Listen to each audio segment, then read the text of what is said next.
शंकर जी और पार्वती जी हमेशा पृथ्वी परिक्रमा करते रहते।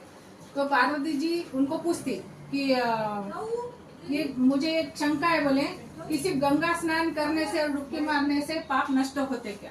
मुझे थोड़ा संदेह है बोले ये चीज में। तो शंकर जी बोले कि नहीं गौरा, बोले गंगा स्नान में तो सिर्फ पानी आंख को लगाने से नहीं होता, पर मन का स्नान भी इसमें बहुत जरूरी है बोले।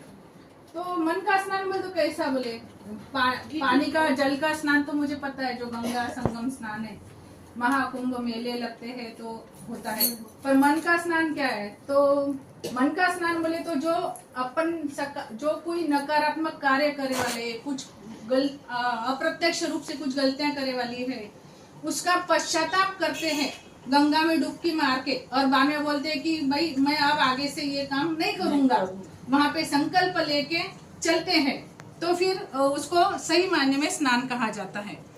तो बोले पर ये कैसा पता चलेगा कि लोगों ने इस तरीके से करे वाला है? और ऐसे सबके सब बोले पाप धुल जाएंगे तो सबको स्वर्ग मिल जाएगा, तो इसकी अहमियत क्या रहेगी?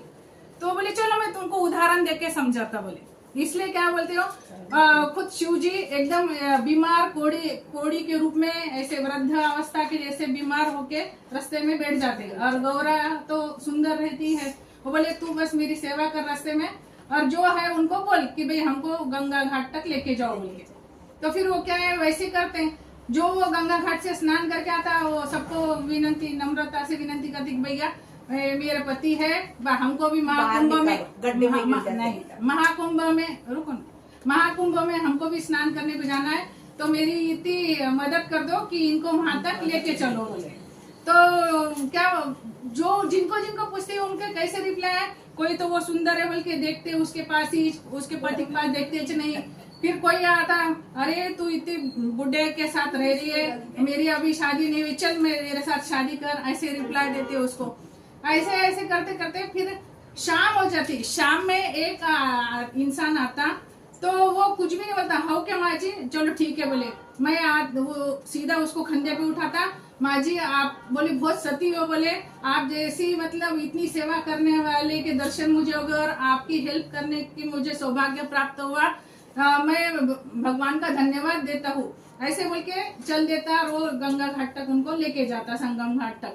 तो जब भी फिर शिव जी वहाँ पे प्रकट हो जाते, बोले देख ये है मन का स्नान। बोले आज सुबह से इतने जने आए गंगा मैया से डुबकी मार के, पर उनके मन पवित्र थे क्या? नहीं थे।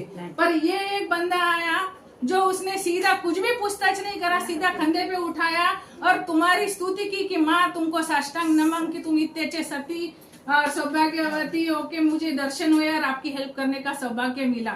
इसे कहते हैं गंगा स्नान और इसे कहते हैं पाप मोक्ष।